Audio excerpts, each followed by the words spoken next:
Alors, on va résoudre un autre exercice de dynamique relativiste qui fait intervenir les collisions entre particules et plus spécifiquement le type de collision élastique. Donc, c'est un exercice de relativité restreinte. Donc, comme d'habitude, je vais vous lire l'énoncé et on va ensuite faire la correction. Alors bon, je pense que je vais pas lire tout l'énoncé, mais je vais corriger jusqu'à une partie et ensuite on avancera en relisant l'énoncé. Alors, diffusion élastique dans le référentiel barycentrique.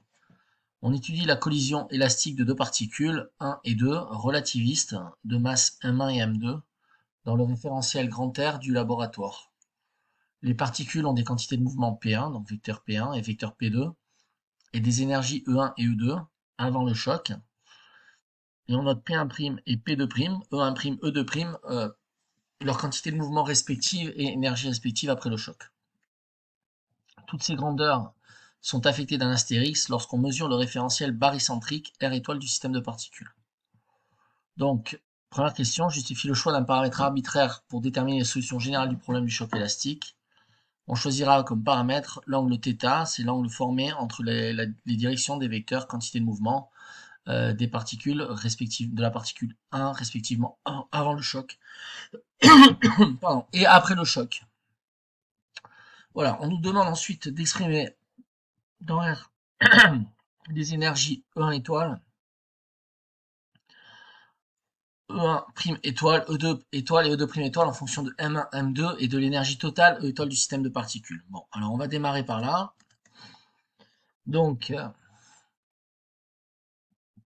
on modélise en fait nos deux particules avant le choc par leur grandeur, on va dire relativiste. Donc première particule de masse M1, de vecteur quantité de mouvement P1, d'énergie E1. Deuxième particule, donc M2, vecteur quantité de mouvement P2 et énergie E2. On a effectivement la relation relativiste à connaître que E carré est égal à M2C4 plus P2C2. Après le choc, on va se retrouver avec des particules qui ont donc la même masse et qui ont les quantités de mouvement qui sont respectivement P1', E1', P2', E2'. Alors, la conservation de l'énergie nous permet d'écrire que E1 plus E2 est égal à E1' plus E2'. De même, la conservation de la quantité de mouvement nous permet d'écrire que P1 plus P2 vectoriellement est égal à P1' plus P2'. Je fais ici, peut-être je l'ai pas encore fait, mais dans le référentiel barycentrique, la somme vectorielle des forces, en fait, des vecteurs quantité de mouvement est nulle. Donc, c'est nous-mêmes qui fixons les valeurs énergie et quantité de mouvement de nos particules initiales, hein, d'accord? Dans le laboratoire, on cherche en fait P1' et P2'. Donc P1', il est déterminé par un module et par un angle, l'angle que forme le vecteur vitesse de la particule après le choc. Et P2' également, il est caractérisé par un module et un angle. Donc on a quatre inconnus, deux inconnus de module en fait, module de P1 et l'angle P1, l'angle que fait le vecteur P1 avec l'axe des X. Également, donc module de P2 et l'angle que fait le module de P2 avec l'axe des X. Donc on a bien quatre inconnus, deux modules, et on a seulement trois équations. On a l'équation relativiste qui dit l'énergie à la quantité de mouvement, et on a les deux équations de conservation. Donc il manque effectivement une grandeur, et donc on fera le choix d'un paramètre arbitraire. Donc on passe alors au référentiel barycentrique ou le référentiel dit de centre de Mars. En fait, dans ce référentiel barycentrique, la somme vectorielle des vecteurs quantité de mouvement des particules, c'est pour ça qu'on l'appelle barycentrique en fait, est nulle. Alors, dans le référentiel R, effectivement, j'ai modélisé donc mes particules P1 et P2 étoiles, donc qui se modélisaient juste avant la collision, d'accord. Et on a dans le référentiel en fait inertiel nos particules qui sont émises avec des angles respectifs θ1 et θ2 par rapport à l'axe des X. Ok. Maintenant dans le référentiel barycentrique, qu'est-ce qui se passe? Alors comme je vous l'ai dit, il faut que la somme vectorielle entre P1' et P2' soit égale à 0. Donc nécessairement, donc ces deux vecteurs, puisque leur somme vectorielle est égale à 0, sont deux vecteurs donc collinéaires, donc de sens opposé. Donc si on note en fait θ l'angle formé par P1' étoile, donc étoile pour dire qu'on est dans le référentiel du centre de masse, donc barycentrique, et bien nécessairement l'angle formé par P2' étoile, donc P2', je vous répète, est collinaire à V2', hein, vous le savez, puisque les vecteurs quantité de mouvement en fait représentent la vitesse, en fait, le vecteur vitesse du vecteur quantité de mouvement est collinaire au vecteur vitesse du vecteur quantité de mouvement. Donc, le vecteur quantité de mouvement P est collinaire au vecteur vitesse. Donc, on a pi moins θ, en fait, pour l'angle formé avec l'axe des x pour la deuxième particule. Ok? Donc, P1' étoile plus P2' étoile égale 0. Donc, le référentiel barycentrique est une collision frontale. Donc, on a une collision frontale, on a deux faisceaux qui se heurtent frontalement, et on a, ce que je vous ai dit, donc c'est que la somme vectorielle donc des vecteurs quantité de mouvement est nulle. Donc, on a PI vectoriellement égale PF. Donc, le passage du référentiel grand R au référentiel R', il n'y a pas de surprise, on est dans le chapitre de la relativité restreinte, qui va se faire par une transformée de Lorentz. Donc, on nous demande d'exprimer dans R les énergies E1 étoile, E2 étoile, E2 prime étoile, notamment E1 prime étoile, en fonction de E étoile, qui est une énergie totale initiale. Alors, on a la conservation donc des vecteurs dans le référentiel barycentrique. Par définition même, construction même d'un référentiel barycentrique, la somme vectorielle donc des vecteurs quantité de mouvement des deux particules après le choc doit être égale à 0. Donc, la somme vectorielle des particules avant le choc et après le choc doit être égale à 0. Donc on a P1 étoile vectoriellement plus P2 étoile vectoriellement qui est égal à 0. Bon, c'est un petit vecteur ici, donc c'est pas un scalaire, j'oublie une flèche. Bon, vous rectifierez. Et donc ça, c'est égal à P1' étoile plus P2' étoile. Dans le référentiel barycentrique, on a conservation de la quantité de mouvement. On a conservation également de l'énergie, ce qui nous fait écrire que E1 étoile plus E2 étoile doit être égal à E1' étoile plus E2' étoile. Donc l'énergie du système dans le référentiel barycentrique avant le choc est égale à l'énergie du système barycentrique après le choc. Bien, on utilise notre relation fondamentale de la dynamique que j'ai écrit ici, E égale racine de M2 C4 plus P2 C2. Bon, elle est difficile à retenir en ce sens. Vous retenez en fait le carré. Hein. Vous retenez que le carré de l'énergie est égal au produit de M2 fois C puissance 4 plus P2 C2. P quantité de mouvement. Donc on a exprimé l'énergie en fait du système en fonction de la quantité de mouvement. Elle est liée de cette manière-là. Et donc on va utiliser cette relation. Effectivement, comme P1 étoile, vectoriellement, c'est l'opposé de P2 étoile, si l'on passe au carré scalaire, en fait, au module au carré, on va donc avoir qu'ils sont de même module. Et donc, on peut écrire, comme je l'ai écrit ici, que P1 étoile au carré est égal à P2 étoile au carré. Ceci implique, avec la relation que je vous ai explicitée en début de cours, et qui est vraiment la relation fondamentale de la dynamique relativiste, autrement dit que E au carré, c'est C2 fois le vecteur quantité de mouvement au carré, donc P2 plus M2, M au carré, c'est C4. Donc on a P1 étoile au carré qui est égal à E1 étoile. Oh là, il y a un 1 là, j'ai mis un 2, mais bon. Bon, c'est E1 étoile carré, moins M1, donc la masse 1 de la particule 1 au carré fois C4, donc sur C2. Mais c'est aussi égal à, comme on a P1 étoile qui est égal au carré qui est égal à P2 étoile au carré, c'est donc égal à E2 étoile au carré, moins M2 carré C4 sur C2. Et de même, on a effectivement, puisque dans le référentiel barycentrique, avant le choc, on a P1 étoile plus P2 étoile qui est égal à 0, mais également après le choc, en fait, la somme vectorielle des vecteurs de quantité de mouvement de toutes les particules est nulle. Donc on a P1' étoile égale l'opposé vectoriellement de P2' étoile. Donc deux vecteurs qui sont opposés, on élève tout au carré, on prend les normes, et donc on a P1' étoile carré égale P2' étoile carré. D'où cette relation là que j'entoure avec le curseur. Donc on a la même formule avec les primes. Et donc cette relation-là, dans laquelle on va injecter notre relation fondamentale de la dynamique relativiste, qui lie l'énergie avec MC2 et les vecteurs quantité de mouvement. Donc on va avoir, donc en égalant ces relations, que E'1 au carré étoile moins M1 carré C4 sur C2 est égal à E'2 étoile au carré moins M2 carré C4 sur C2. On fait passer l'énergie au carré à gauche, donc de manière à homogénéiser, enfin à mettre ensemble les termes qui ont même, à mettre ensemble les poires avec les poires et les pommes avec les pommes. Donc on transforme tout ça pour obtenir que E1 étoile carré moins E2 étoile carré est égal à M1 carré moins M2 carré facteur de C puissance 4. Donc ceci est égal aussi à E1 prime étoile carré moins E2 prime étoile carré, donc ça sera notre relation 1. On s'est donc servi de la quantité de mouvement. Maintenant, on va réécrire l'équation de la conservation de l'énergie.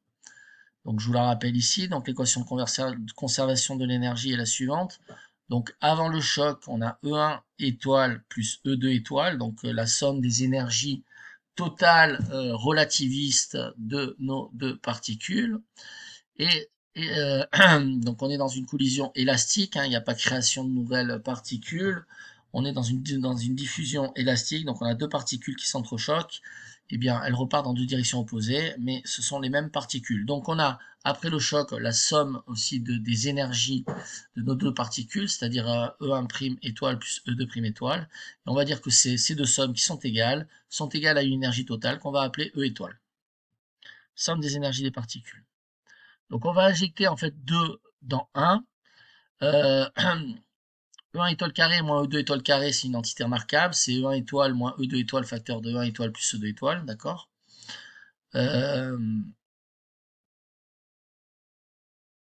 Donc on a E1 étoile plus E2 étoile facteur de E1 étoile moins E2 étoile est égal à E1' étoile plus E2' étoile fois facteur de E1' étoile moins E2' étoile. On va diviser par la relation, la relation 2, d'accord. Et donc si on fait 1 sur 2, on va obtenir E1 étoile moins E2 étoile est égal à E1' étoile moins E2' étoile. Donc mes sommes sont les mêmes à cause de la conservation de l'énergie. E1 étoile plus E2 étoile est égal à E1' étoile plus E2' étoile. Et bien évidemment, on a la conservation de l'énergie. E1 étoile plus E2 étoile égale E1' étoile plus E2' étoile. Donc l'énergie avant le choc est égale à l'énergie après le choc, donc des particules. Alors, donc on a deux équations, hein, celle-ci. Donc si je les additionne, je vais obtenir le bleu. En fait, il y a E2 étoiles qui s'annulent puisqu'ils sont de signes opposés. Donc on a 2 1 étoile qui va être égal à 2 E1' étoile. Et si on les soustrait, ben à ce moment-là, on va soustraire E1 étoile avec E1 étoile. Donc E1 étoile va s'annuler. Et ici, il va rester du E2 étoile. On va avoir du 2 E2 étoile égale 2 E2' étoile. Donc on a conservation de l'énergie de chaque particule, pas conservation totale, dans le référentiel barycentrique, donc après le choc. Alors effectivement, on nous demande, alors ça fait toujours partie de l'exercice, donc le choix, donc choisir le paramètre, exprimer les énergies en fonction de M1 et M2, ok, donc on n'a pas fini ça. Effectivement, donc dans le référentiel du centre de masse, donc j'ai remodélisé en fait le problème. Donc on a un faisceau de protons P1 qui heurte, d'accord, à travers un accélérateur linéaire une cible fixe de protons dont la quantité donc, de mouvement de cette cible fixe est nulle. Dans le référentiel barycentrique, en fait, on assimile cette modélisation à la suivante. En fait, on suppose que les deux particules, puisqu'on est dans un référentiel barycentrique, la somme vectorielle est nulle, donc des quantités de mouvement, tandis que ici la somme vectorielle des quantités de mouvement, on voit bien que P1 plus P, enfin c'est P2 là, mais bon, c'est plus P, c'est égal à P1 et c'est non nul. Donc dans le référentiel barycentrique, on a cette modélisation là, donc on a plus P et moins P qui vont s'entrechoquer avant le choc, et après le choc, on a plus ou moins ce qu'on appelle des anneaux de collision, et la somme vectorielle des quantités de mouvement est toujours nulle. C'est un petit vecteur ici, c'est pas un scalaire, hein, mais bon, vous aurez rectifié. Donc référentiel barycentrique ou du centre de masse. Donc deux faisceaux en collision frontale. Donc on va avoir donc pour la première particule donc qui est dotée donc des trois grandeurs relativistes E1 étoile, P1 étoile, M1. Et on va avoir E2 étoile qui va être noté de E2 étoile, P2 étoile. Je crois qu'on prend également M1, M2 égale M1. Bon, on le prend pas après. Non, on le prend pas tout de suite. Bon, d'accord. On suppose qu'elles n'ont pas la même masse. Bon, bien qu'on parle de protons. Ok. Donc avant le choc, dans le référentiel barycentrique, on a par construction même du référentiel barycentrique, encore une fois, que la somme vectorielle des quantités de mouvement des deux particules est nulle. On voit bien que les deux vecteurs quantité de mouvement sont opposés de sens. D'accord. Après le choc, en fait, on va supposer donc qu'elles vont partir, les particules, dans deux directions de sens opposés. La première faisant un angle θ avec l'origine, donc qui a pour grandeur relativiste E1' étoile, P1' étoile, M1' étoile. Et la deuxième qui va faire un angle θ plus pi avec l'axe des x, hein, qui est l'axe du choc frontal, qui va avoir pour grandeur relativiste E2' étoile, P2' étoile. Donc après la collision, on a toujours également puisqu'on est dans le référentiel barycentrique, que la somme vectorielle des quantités de mouvement des deux particules après collision est égale à 0. Ici, encore une fois, j'ai oublié la petite flèche, on n'est pas sur un scalaire, on n'est pas en projection, on est au niveau vectoriel. Autrement dit, donc on a le vecteur quantité de mouvement donc de la particule 1 après le choc, c'est-à-dire P1' étoile, dans le référentiel barycentrique, d'où l'étoile, plus le vecteur quantité de mouvement de la deuxième particule dans le référentiel barycentrique, d'où l'étoile après le choc, P2' étoile, est égal à 0. Donc l'énergie totale E étoile donc, est conservée dans le référentiel barycentrique, donc également, c'est la conservation de l'énergie. Donc on a que l'énergie avant le choc dans le référentiel barycentrique E1 étoile plus E2 étoile va être égal à E étoile, qui est égal à l'énergie qui est conservée après le choc. On est dans le cadre de collision élastique, en termes de diffusion, est égal à E1' étoile plus E2' étoile. Donc on introduit effectivement l'angle θ dans le référentiel barycentrique de la paire de particules après la collision, et on va s'intéresser au cas, alors effectivement ce que j'avais dit, je comprenais pas pourquoi je prenais pas encore que mes deux protons avaient la même masse. On prend M1 égale M2 égale M1. On parle d'une collision élastique de deux protons, et c'est effectivement l'objet de toute notre étude ici. Cette collision relativiste. Donc une fois qu'on aura des informations sur les quantités étoilées, donc les quantités du référentiel barycentrique, eh bien on reviendra aux infos du laboratoire. Comment? En passant, en utilisant la transformée de Lorentz inverse, puisqu'en fait la transformée de Lorentz nous permet de passer d'un référentiel inertiel à un autre, et notre référentiel barycentrique possède toutes les caractéristiques d'un référentiel inertiel en translation uniforme par rapport au premier. Donc on cherche effectivement à déterminer l'état final. L'état final c'est quoi? C'est P1' et P2'.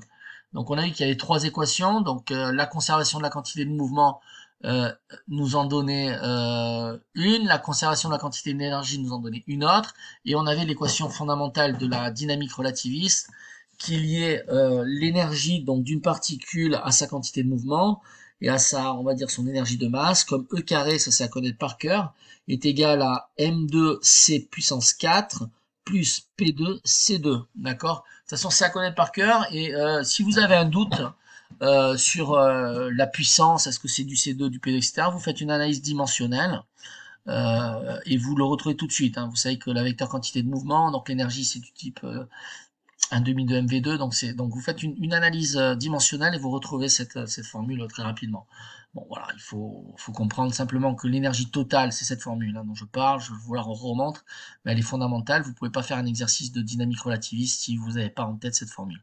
Alors il ne faut pas la connaître avec le radical, il faut la connaître avec le carré, donc E au carré est égal à M2C puissance 4 plus P2C2, voilà, donc l'énergie totale est la somme d'une énergie de masse en fait, bon voilà, c'était le au carré plus une énergie de mouvement qui est une énergie cinétique. La quantité de mouvement P, le vecteur P est lié à la vitesse, P égale mv, donc ça c'est l'énergie quelque part cinétique relativiste, d'accord? Voilà. Donc on en était donc au référentiel barycentrique et au fait qu'on va déterminer les informations dans le référentiel étoilé, parce que c'est beaucoup plus simple puisqu'on pose que la somme vectorielle des forces est nulle, et on a une simplification du problème. Et on passera ensuite au référentiel effectif réel du laboratoire à travers la transformée de Lorentz. Donc on a vu trois équations, quatre inconnues, donc il nous faut un paramètre arbitraire, c'est θ. Alors, pour le calcul des énergies, donc comme par hypothèse, donc je reprends un peu ce que j'ai dit, mais c'est très bien, comme ça vous mémoriserez, je dirais, ce type d'exercice, hein, et vous saurez le reproduire dans un autre environnement, que vous soyez en train de préparer un examen, un partiel, un concours, Donc que vous faites ça juste pour le fun, comme ça peut être le cas, je ne sais pas. Donc on a, par hypothèse, P1 étoile est égal à moins P2 étoile, hein, puisque la somme vectorielle des quantités de mouvement est nulle. Donc on met tout ça au carré, donc on a le carré du module de P1 étoile qui est égal au carré du module de P2 étoile. Et notre fameuse formule relativiste que vous connaissez par cœur, ne faites aucun exercice en dynamique relativiste, d'accord, si vous n'avez pas en tête cette formule-là, puisque c'est cette formule qui permet d'ouvrir beaucoup de portes dans les calculs. E carré égale M2C4 plus P2C2, d'accord? Donc P fois C, c'est bien homogène à une énergie, et M fois C2, c'est bien homogène à une énergie, d'accord? Pour vous en rappeler, vous pensez à Einstein et à la vulgarisation égale MC2. Voilà. Et bon, il manque un terme, c'est quoi? C'est le terme lié à l'énergie cinétique. En fait, MC2, c'est je crois que j'en avais parlé dans la vidéo précédente, c'est l'énergie de masse, c'est l'énergie au repos de la particule, hein, puisque bon, elle fait intervenir juste la célérité de la lumière, il n'y a pas la vitesse de la particule qui intervient là. Tandis que dans P2C2, vous avez l'énergie cinétique de la particule à travers la vitesse de la particule qui est en fait cachée à travers le vecteur, à travers la quantité de mouvement, d'accord, puisque P égale mv. Donc de E2 égale M2C4 plus P2C2, on en déduit que le carré du vecteur quantité de mouvement, qui s'exprime en fonction de l'énergie totale de ma particule, de sa masse en l'occurrence, comme 1 sur c au carré, vitesse de la lumière, multiplié par donc, le carré de l'énergie totale de ma particule, moins le produit de sa masse par la célérité de la lumière à puissance 4. Donc je vous l'ai mis ici, effectivement, formule à connaître par cœur. C'est la base de la dynamique relativiste. Voilà. Donc ça sert à rien de faire des exercices de dynamique relativiste. Vous avez passé en tête cette formule, et c'est vraiment une formule donc passe-partout, voilà, qui permet de résoudre les problèmes. Voilà, voilà. Donc on a que E1 étoile carré moins M1 carré C4 est égal à E2 étoile carré moins M2 carré C4. Donc puisque P1 prime étoile est égal à moins P2 prime étoile, alors P1 prime étoile carré est égal à P2 prime étoile carré. D'accord, on travaille dans le référentiel barycentrique. Donc on en déduit que E1 prime étoile carré moins M2, on a aussi également que moins M1 carré C4 est égal à E2 prime étoile carré moins M2 carré C4. Ok.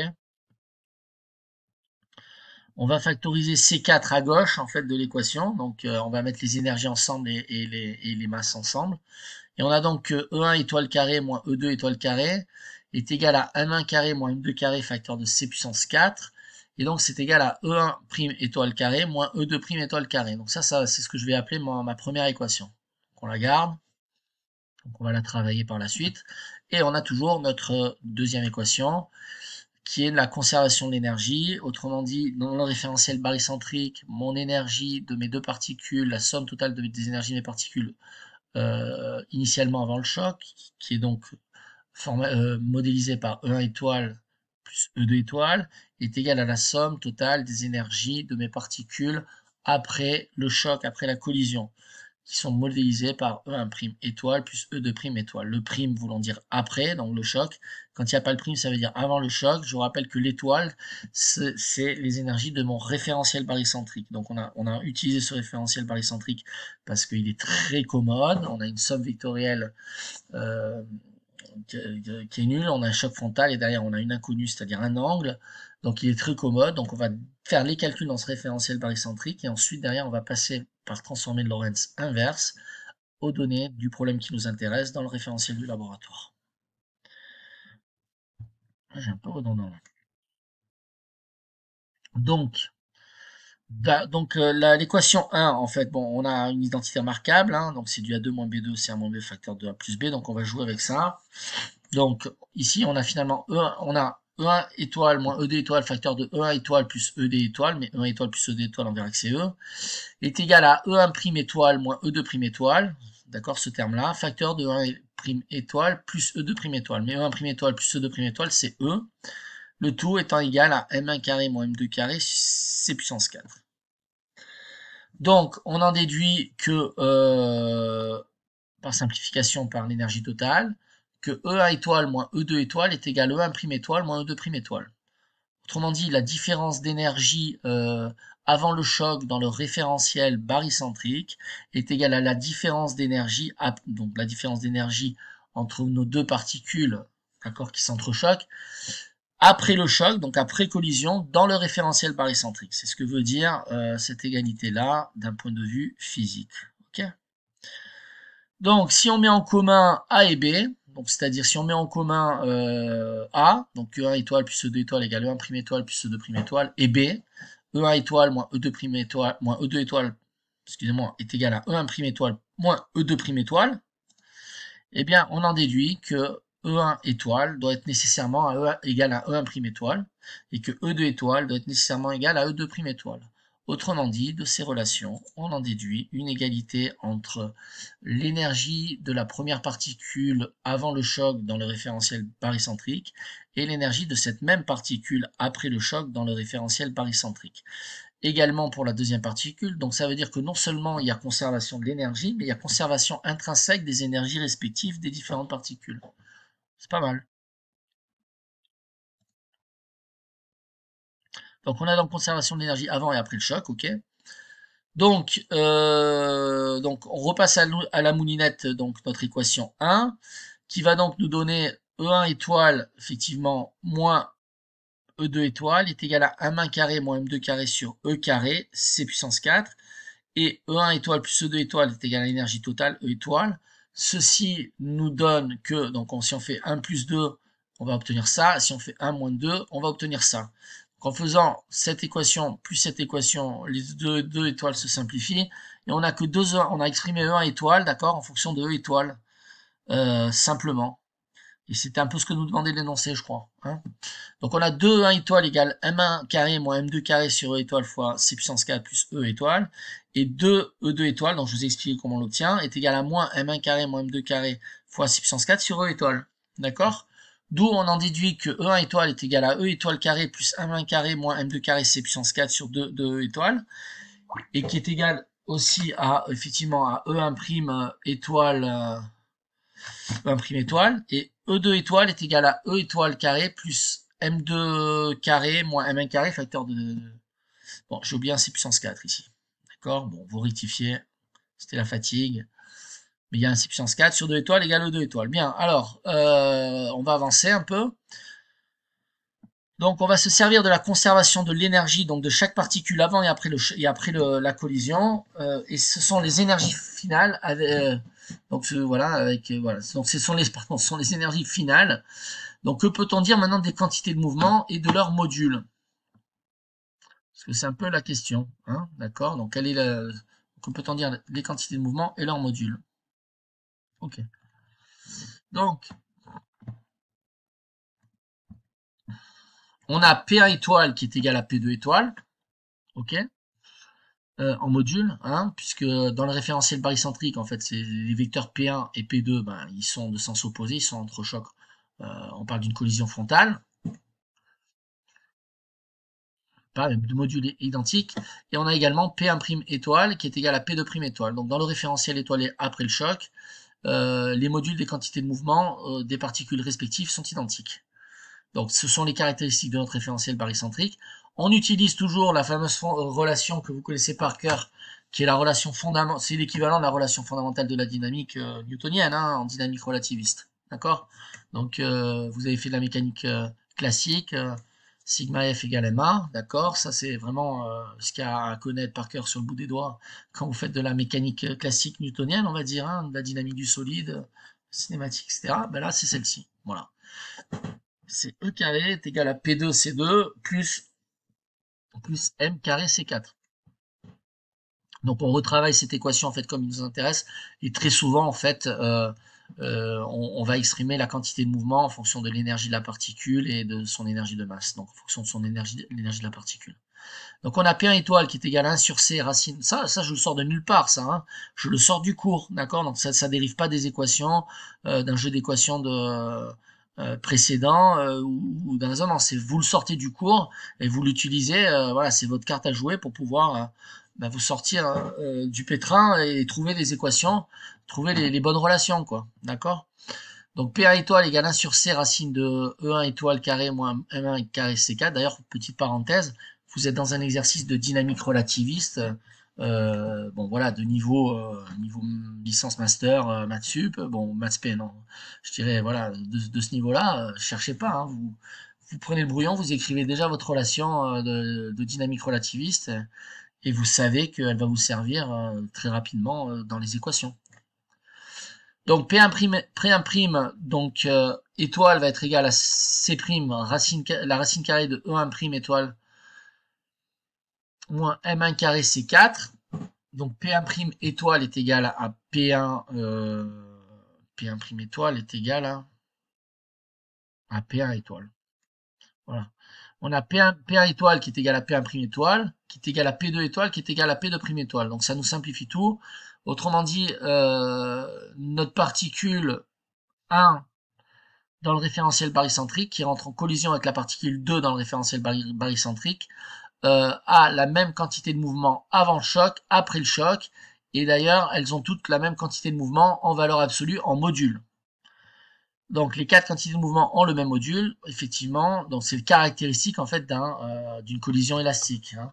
Donc c'est effectivement la caractéristique d'une diffusion élastique et de ce type de collision. Alors, bon, même les énergies aussi. Donc maintenant, si en fait les deux particules ont le même masse, eh bien à ce moment-là, on a une propriété supplémentaire qui est intéressante, c'est que E1 étoile égale E1' étoile égale E étoile sur 2, hein, autrement dit, et E2 étoile est égal à E2' étoile égale E étoile sur 2. Autrement dit, l'énergie totale de départ de mon système est divisée de manière uniforme entre les deux particules qui s'entrechoquent. Voilà. Donc maintenant, je vais lire la suite de l'énoncé et on va résoudre la suite de l'énoncé. Donc on a exprimé dans R étoile les énergies E1 étoile, E1' étoile, E2 étoile et E2' étoile en fonction de M1, M2 et de l'énergie totale du système. On a vu même un cas particulier dans le cas où les deux particules sont de même masse, et bien l'énergie E étoile est répartie de manière uniforme entre les deux particules, hein. Alors, question 3. On étudie le cas particulier où les particules sont deux protons de masse m égale 0,94 gigaélectronvolts par c carré, dont l'un possède l'énergie E1 et l'autre est au repos dans le référentiel grand R, donc du laboratoire. On nous demande, petit a, de déterminer en fonction de m, E1 et θ, les angles θ1 et θ2 que font les directions des protons 1 et 2, avec la direction OX du proton incident, après le choc élastique. On nous demande de montrer que l'angle alpha entre les trajectoires des deux protons est lié au paramètre θ par la relation tangente alpha égale phi sur sinus θ, où phi est une fonction de mc carré et E1, qu'on explicitera. Comparer ce résultat avec celui de la mécanique classique. Application numérique, E1 égale 94 gigaélectronvolts, calculer θ1 et θ2, correspondant au proton dévié de 90 degrés dans le référentiel étoilé, référentiel barycentrique, au proton dévié de 30 degrés dans le référentiel étoilé, référentiel barycentrique. Ok. Alors, là ça se corse un petit peu, et c'est là que les jeux se font un peu plus durs. Vous maîtrisez différentes notions, notamment la notion de quadrivecteur impulsion. Donc on a une collision. On appelle E1 et P1 donc les caractéristiques du proton du faisceau. Ok. Nos protons fixes vont avoir quoi? Vont avoir une énergie de masse uniquement. D'accord? L'énergie de masse, qui est l'énergie au repos, je vous rappelle, c'est mc carré. Donc le proton 2, c'est le proton qui est fixe. Le proton 1, bon, j'ai oublié de mettre là, j'ai mis du blanc parce que j'étais planté dans l'indice, je pense. J'ai oublié de remettre, mais c'est un 1, donc c'est le proton 1 d'énergie E1. Ici, on a le proton 2 d'énergie E2. E2, j'ai pas mis le 2, mais E2, c'est mc2 carré. Il n'y a pas d'énergie cinétique, d'accord? Donc il n'y a pas de quantité, puisque le vecteur quantité de mouvement, donc P ici, c'est P2, hein, c'est égal à 0. Donc si j'écris, j'ai oublié un petit underscore, génial, mais bon, vous avez vu dans mes vidéos précédentes comment s'écrit un quadrivecteur énergie-impulsion. Bon, on peut l'appeler par abus de langage quadrivecteur quantité de mouvement, puisqu'il inclut la quantité de mouvement. Mais bon, pour les puristes, c'est le quadrivecteur énergie-impulsion. en relativité restreinte. Donc j'ai oublié le petit underscore pour dire que PI, c'est pas le vecteur quantité de mouvement. Il est inclus dans mon quadrivecteur impulsion. Donc, le quadrivecteur énergie-impulsion, on va avoir pour première composante, qui est la composante temporelle. Bon, là, j'ai sommé en fait les deux énergies. C'est l'énergie de mon proton du faisceau, donc qui se déplace pour entrer en collision avec, à une vitesse v, d'accord, vers mon proton fixe dans le laboratoire, qui lui n'a pas de vitesse, a juste une énergie de masse mc2, ok. Mais quelle est l'énergie de mon proton initial? C'est E1 sur C, d'accord. En fait, mon énergie, mon quadrivecteur, première, c'est la manière dont on met en fait les composantes du quadrivecteur énergie-impulsion. Donc on va avoir E1C pour le premier. E1, il va y avoir dans E1, il va y avoir l'énergie de masse de la particule 1, hein. Il va y avoir du mc carré, mais il va y avoir aussi de l'énergie cinétique, donc du P2, voilà, il va y avoir de l'énergie cinétique. Et comme composante pour la partie spatiale, d'accord, on va avoir simplement le vecteur P qui correspond au vecteur impulsion, donc au vecteur quantité de mouvement de ma première particule de mon faisceau. Puisque j'ai mis 2P ici, pareil, mais là c'est P1 et P2. P1 plus P2, en fait, on va dire que c'est P. Et c'est la quantité de mouvement de ma première particule, d'accord? Bon. J'espère que j'ai été clair. J'espère que j'ai été clair. C'est quand même assez fondamental, ça. Alors, après la collision, qu'est-ce qui se passe? Eh bien, on a donc nos deux particules qui vont partir dans des directions qui forment respectivement des angles différents, a priori, hein, d'accord, qu'on va appeler θ1 et θ2, donc les angles respectifs que forment donc le vecteur vitesse de P1 et vecteur vitesse de la particule 2. Nous qu'est-ce qu'on veut? On veut pouvoir exprimer θ1 et θ2, donc en fonction des données du problème, c'est-à-dire en fonction de E1, de θ et m, où θ est l'angle que fait l'une des particules dans mon référentiel de centre de masse. D'accord? Autrement dit, effectivement, dans mon référentiel de centre de masse, on a vu qu'on a une énergie incidente E1 étoile, P1 étoile, et une énergie incidente E2 étoile, P2, P2 étoile, j'ai oublié l'étoile, les flèches, là, décidément, mais c'est pas grave, vous aurez rectifié vous-même. Et donc, après le choc, on va avoir deux particules qui vont partir dans le référentiel inertiel, bien évidemment, dans deux directions opposées, c'est le référentiel inertiel, référentiel barycentrique, avec une énergie pour chaque particule qui est l'énergie divisée par 2, étoile sur 2, on vient de le démontrer à la question précédente. Et effectivement, si on a θ ici, eh bien, ici, l'angle que je mesure, c'est θ plus pi.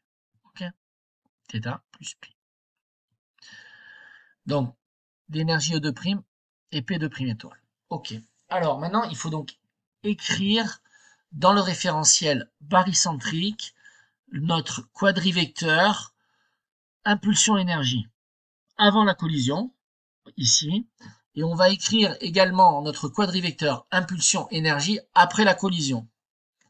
Et on identifiera les deux en disant qu'ils sont égaux, puisque il y a conservation en fait c'est la conservation du produit scalaire du quadrivecteur. Donc je vais rappeler un peu la transformation de Lorentz et on va l'appliquer à notre cas particulier, parce qu'ici en fait c'est une transformation de Lorentz inverse qu'il faut faire. Mais c'est très simple, je l'avais déjà expliqué. Quand je dis transformation de Lorentz inverse, c'est que généralement on passe du référentiel du labo et on exprime la transformation de Lorentz qui nous fait passer du référentiel du labo vers le référentiel barycentrique. Mais là, on va voir qu'on va devoir faire une transformée Lorentz inverse, autrement dit la transformée Lorentz inverse, qui nous fait passer du référentiel barycentrique vers le référentiel du labo. Autrement dit, on va avoir toutes les données et on va travailler originellement sur le référentiel barycentrique et on va revenir ensuite au référentiel du labo à travers la lorentzienne. Mais ça va se faire assez facilement puisque la lorentzienne a une propriété fantastique, c'est que la lorentzienne de moins v multiplié matriciellement par la lorentzienne de v, d'accord, si on les comptabilise algébriquement, en fait, c'est égal à l'identité, d'accord. Donc en fait, il y a juste deux signes à changer dans la matrice de Lorentz. Si vous savez ça, en inversant le signe du boost de la vitesse suivant l'axe en question, et ben vous avez voilà, vous avez résolu votre problème. en gros. Donc, revenons-en à notre quadrivecteur impulsion, énergie, énergie-impulsion, avant la collision. Ok? Bien, avant la collision, on va avoir, donc pour la partie temporelle, on va avoir E étoile sur C plus on va avoir E1 étoile sur C plus E2 étoile sur C. Mais on a vu que E1 étoile est égal à E2 étoile, est égal à E, donc on a du 2 fois E étoile sur C, d'accord? Notre quadrivecteur impulsion initiale, donc avant le choc, dans le référentiel barycentrique, et donc la somme des composantes des quadrivecteurs impulsion de chaque particule, ok, en gros. Alors, par contre, on remarque que pour la partie composante de quantité de mouvement, eh ben, c'est égal à 0. Ici, on lance un vecteur, j'ai pas mis la flèche, c'est un abus d'écriture, pardonnez-moi, mais c'est un mauvais abus d'écriture parce que ça veut dire qu'on comprend pas ce qu'on écrit. Si vous êtes dans un partiel, dans un examen, surtout de physique, c'est très très important de mettre une flèche là où on s'attend à un vecteur et de ne pas en mettre là où on s'attend à un scalaire. Ça montre à l'examinateur que vous savez de quoi vous parlez. Donc là, visiblement, je montre que je ne sais pas de quoi je parle. Donc, il faut connaître, voilà, donc je sais, mais bon, il faut connaître sa définition d'un quadrivecteur, d'accord, en mécanique relativiste. Donc, connaître les composantes, quelle est la partie radiale de mon quadrivecteur, quelle est la partie temporelle, quelles sont les règles de calcul qui sont appliquées à mon quadrivecteur, ok? Et bah, il faut effectivement savoir ce qu'on met où et quoi. Bon, ici c'est un zéro vecteur parce qu'on a effectivement que P1 étoile plus P2 étoile, encore une flèche qui manque, mais c'est pas grave, vous l'avez compris, vectoriellement est égal au vecteur nul. Donc, ici on a la somme vectorielle de P1 et P2. C'est donc égal au vecteur nul. Parce que si on sommet pas vectoriellement, on sommet algébriquement, ça devrait être égal à 0. Puis si on sommet les modules, c'était pas forcément 0. Bien, ceci étant dit, on va calculer maintenant, enfin on va exprimer maintenant dans notre référentiel de centre de masse, dans notre référentiel barycentrique donc, le quadrivecteur, quantité de mouvement, moi je l'appelle par but de langage, mais pour les puristes, c'est le quadrivecteur en énergie impulsion, d'accord, de notre système de particules après le choc. Et bien après le choc, qu'est-ce qui se passe? Eh bien nos deux particules vont avoir, il y a conservation de l'énergie, vont avoir, on l'a vu précédemment, pour la première particule, une énergie E1' étoile qui va être égale à E étoile sur 2 en fait. E2' étoile qui est égal à E étoile sur 2. Bon, en fait, c'est E étoile. Donc, on somme les E1 étoile sur 2 sur C plus E2 étoile prime. E1 étoile prime sur C plus E2 étoile prime sur C. Ça nous fait du 2 fois E étoile sur C. OK? Et là encore, pour toujours des considérations vectorielles, donc on met donc en deuxième composante la somme vectorielle des quantités de mouvement respectives de nos particules. Ben, on s'aperçoit que avant le choc c'était collinéaire, en fait P1 et P2 étaient collinéaires de sens opposés. Et bien après le choc, après la collision, on a également P1' et P2' qui sont collinéaires et de sens opposés. Donc ici, on n'a pas un 0 comme je l'ai écrit, mais un 0 avec une flèche au-dessus pour dire que c'est le vecteur quantité de mouvement nul. Voilà, donc on a écrit, une fois qu'on a écrit nos quadrivecteurs impulsion avant le choc et après le choc, on est paré pour faire les calculs. Alors, je vous rappelle ici rapidement la transformée de Lorentz que vous connaissez maintenant en long, en large, en travers. Peut-être pas forcément à travers mes vidéos, mais bon, si vous avez vu quelques vidéos, ce qui me concerne sur la relativité restreinte, ben, je l'ai déjà expliqué un certain nombre de fois. Je le réexplique ici avec le quadrivecteur impulsion, notamment. Alors, on a effectivement deux référentiels, et on a qui sont deux référentiels inertiels, d'accord?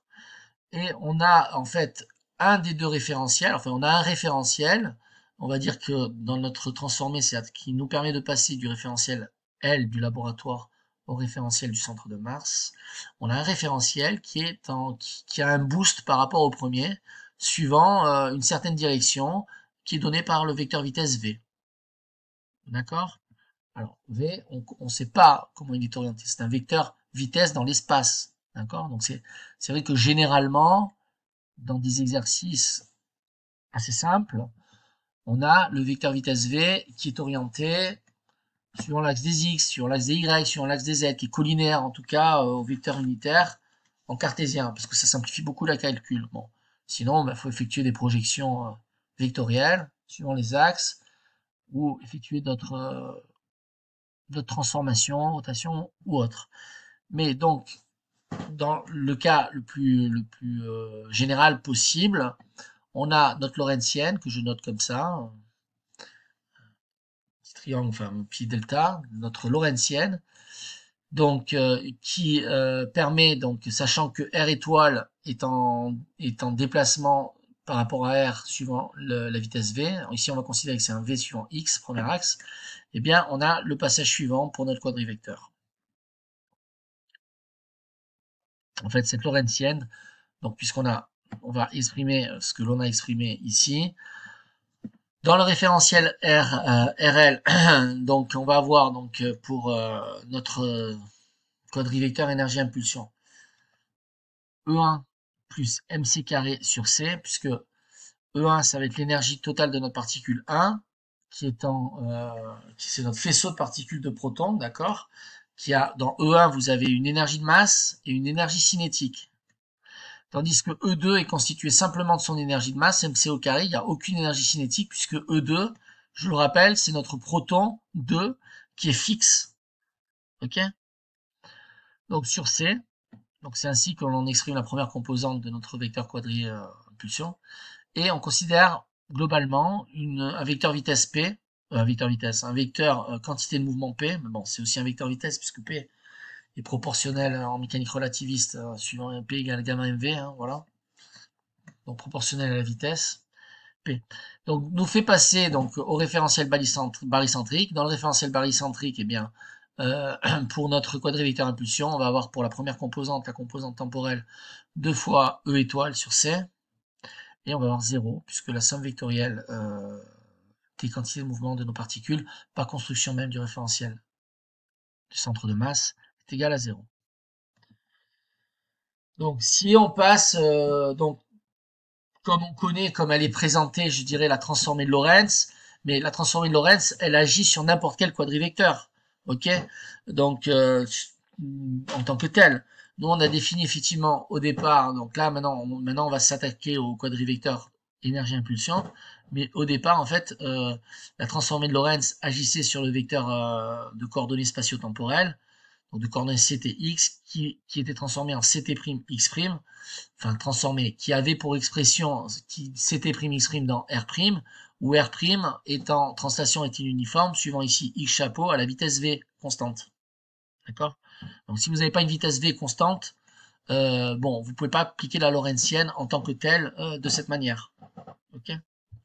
Eh bien, la lorentzienne, donc je n'explicite pas la matrice, vous l'avez en tête, hein, c'est bon, c'est du cos phi moins sinus phi 0, 0, moins sinus phi, cos phi, quand je dis sinus et cos, c'est cosinus hyperbolique et sinus hyperbolique, 0, 0, 0, 0, 1, 0 et 0, 0, 0 et 1 pour la dernière colonne, sachant que la vitesse qu'on appelle je crois, la vélocité, la vitesse, la rapidité, est donnée par tangente phi, et c'est le rapport entre la vitesse v, effectivement, qui est ici, qui est la vitesse de déplacement de R' par rapport à R, sur C, c'est la réalité de la lumière. Bien, écoutez, la transformée de Lorentz, donc se transforme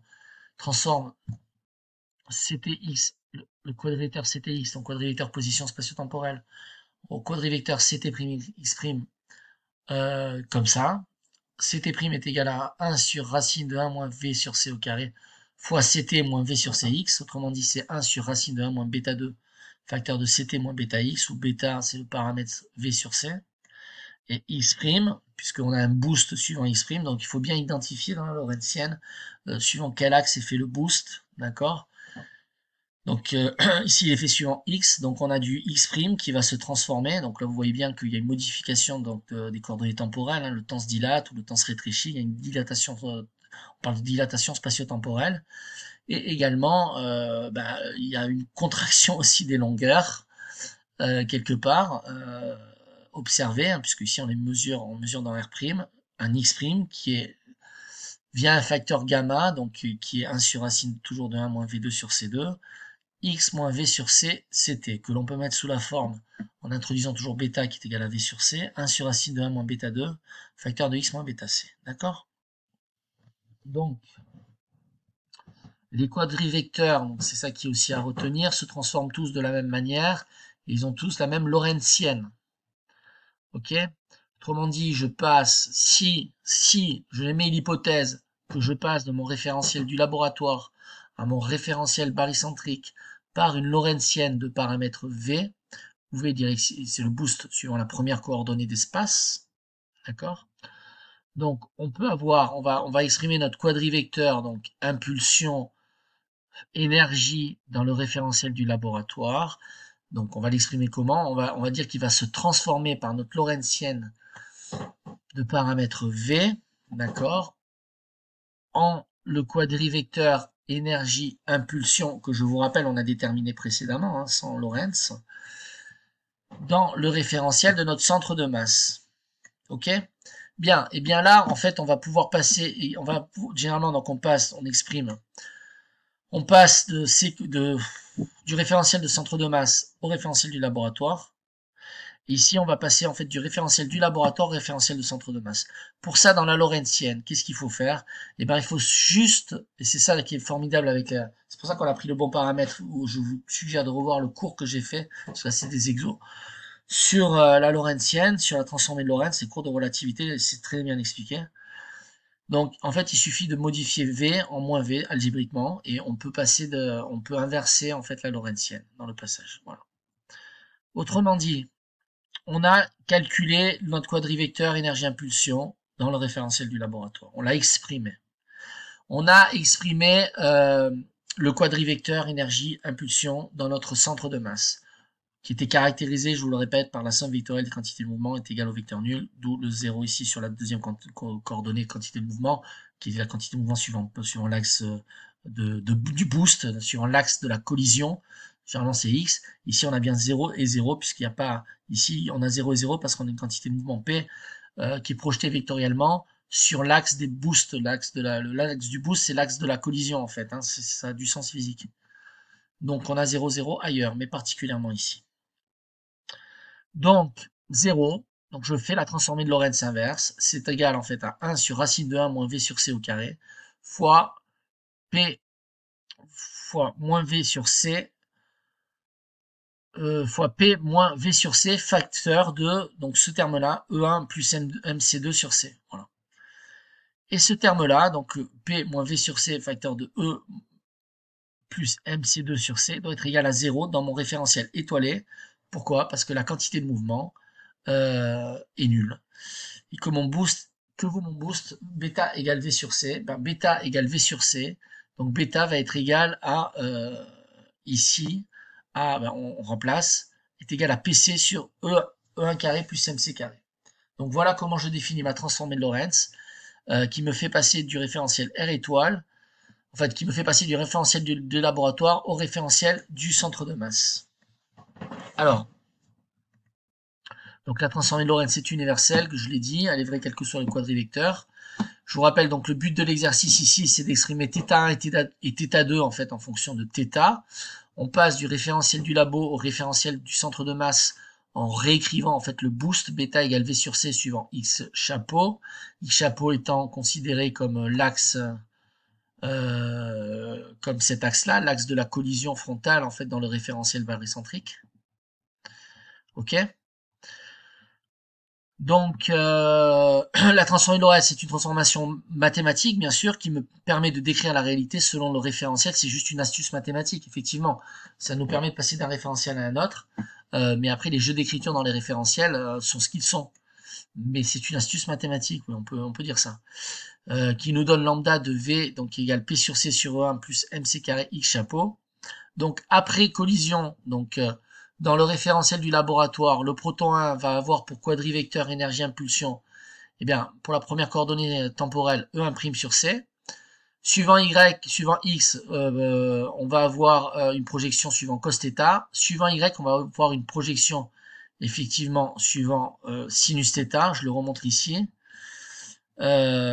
donc si X c'est notre axe dans le sens de la collision ici, l'orthogonale, l'axe vertical c'est Y, si θ c'est notre angle ici, donc on voit bien que P1 se projette en cos θ suivant X, il se projette en sinus θ suivant Y.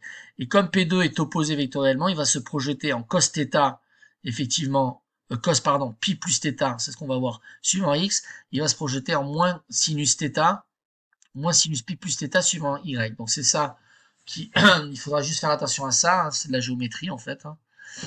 Et donc, effectivement, donc P1 cos θ1 et P2 sinus θ1, bon ça c'est générique. Et dans notre référentiel de centre de masse, parce qu'on cherche à exprimer donc θ en fonction θ1 et θ2 en fonction de θ, on a E1 étoile sur C pour notre partie temporelle du quadrivecteur énergie-impulsion. On a P étoile cos θ suivant l'axe des X, P étoile sinus θ suivant l'axe des Y et 0 bien évidemment suivant l'axe des Z puisqu'on travaille dans le plan. Donc effectivement, je vous ai remodélisé là dans le référentiel du labo, l'angle que fait θ1, l'angle que fait P1 avec l'axe des X, et dans le référentiel barycentrique, l'angle que fait θ avec l'axe des X. Bien. Eh bien, on identifie la relation que l'on a trouvée à travers la transformation de Lorentz et ces relations-là, et on obtient que P1 cos θ1 doit être égal à 1 sur racine de 1 moins bêta 2 facteur de P2 cos θ plus bêta E étoile sur C, d'accord. C'est la partie longitudinale qui est modifiée, notre boost il est longitudinal, donc effectivement, donc Y et Z restent inchangés. Par contre, sur Y, on a P1 sinus θ en projection qui doit être égal à P étoile sinus θ. Donc, là j'ai rappelé qu'effectivement, l'équivalence de la transformée de Lorentz, on passe de R à R' comme on passe de R' à R, en faisant quoi? En fait, en changeant le signe du boost. Le boost est en fait, puisque V, si R' est en translation en plus V suivant R, et bien R, on peut le considérer en translation moins V suivant R'. Voilà, c'est tout. Plus la propriété de la lorentzienne qui nous permet vraiment de passer de l'une à l'autre très simplement. Voilà. Donc ça, on l'a vu. Donc maintenant, on va faire, je crois, l'autre exemple. Exprimer l'énergie des énergies E1, ça on l'a fait, ça. Ouais, voilà.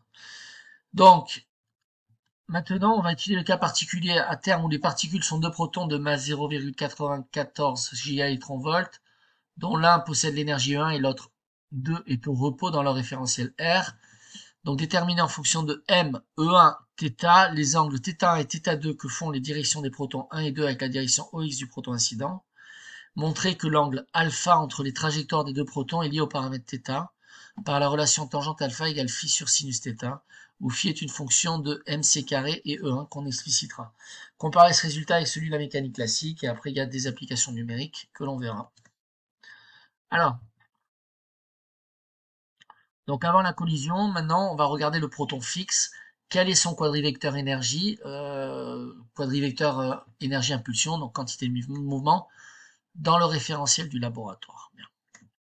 Alors, avec le schéma que j'ai fait, on a que donc dans le référentiel du laboratoire, en fait, notre proton va être fixe, et donc il aura simplement pour énergie une énergie de masse, mc2, et donc la première composante c'est l'énergie sur C, donc mc2 sur C, c'est-à-dire mc.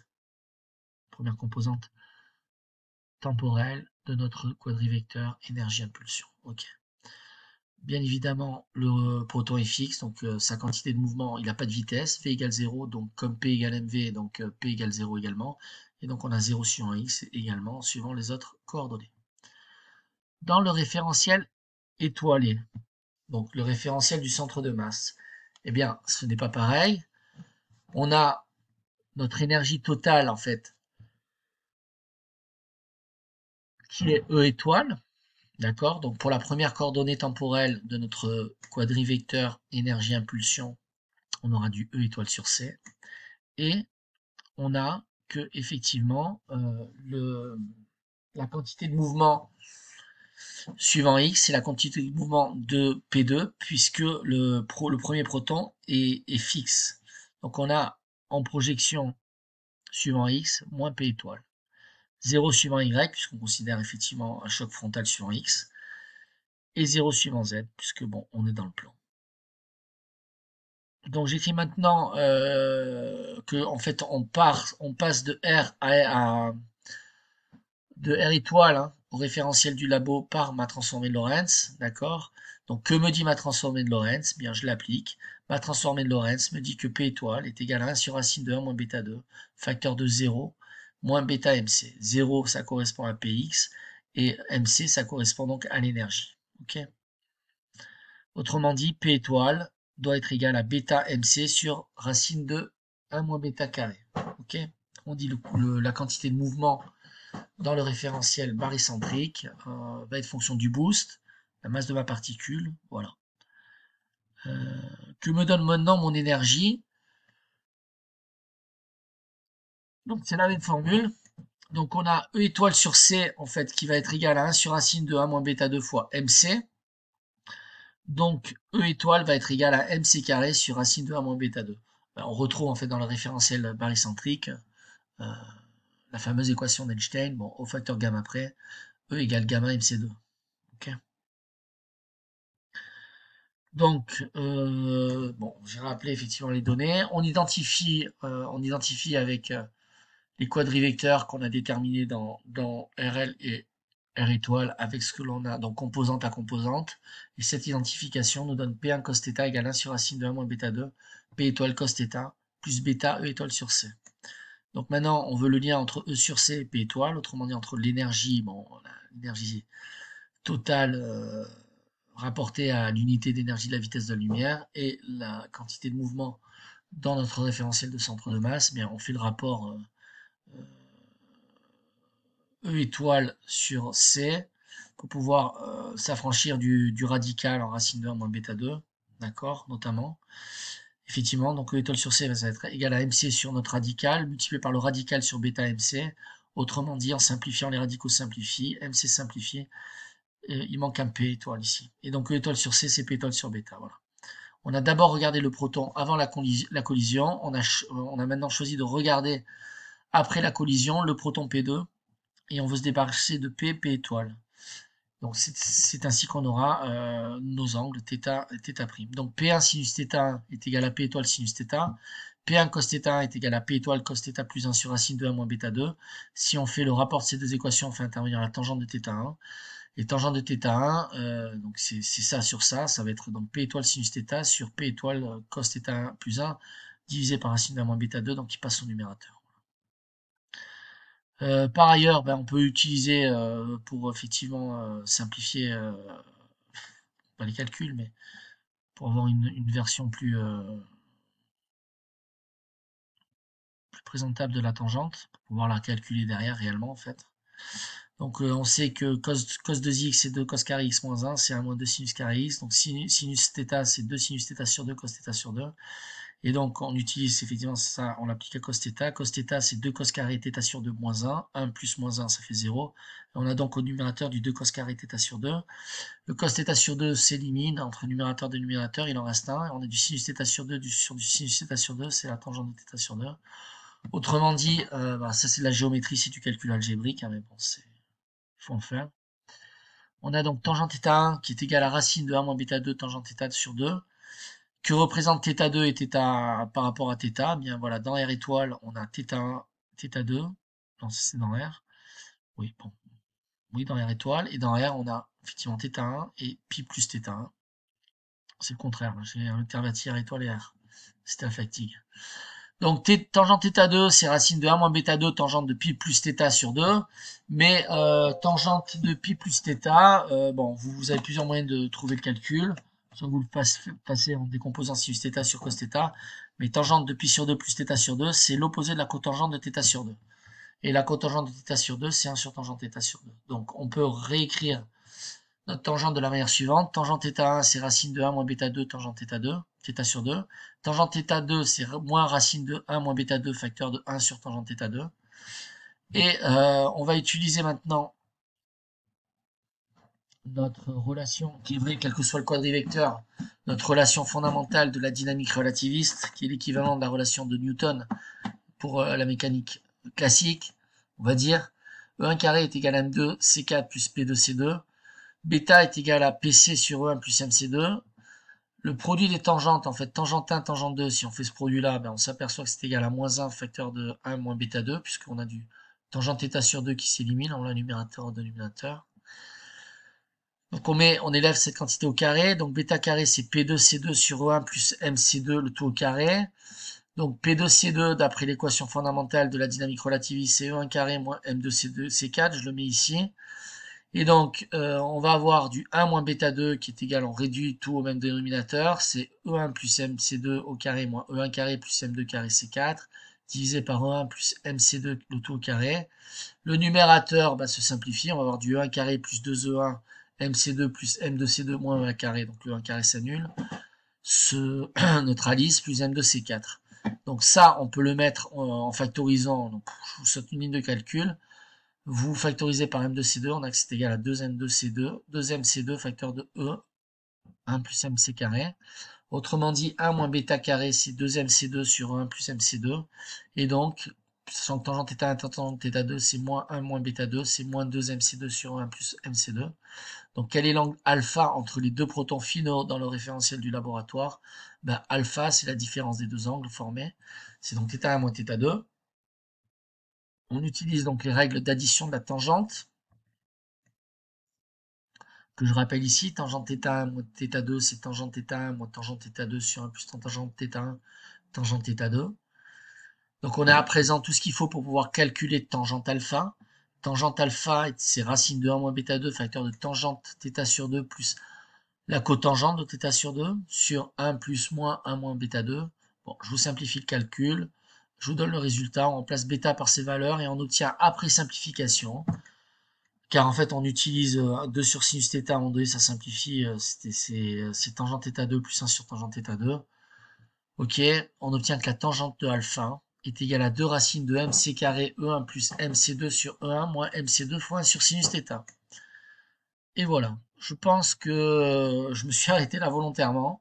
Il y a une jolie application numérique. Je vous laisse à loisir la possibilité de la faire. Voilà donc pour cet exercice de dynamique relativiste. Je pense que je ferai encore un ou deux exercices maximum de dynamique relativiste. Bon, et je passerai ensuite à une autre partie probablement de la relativité. Voilà pour cette vidéo.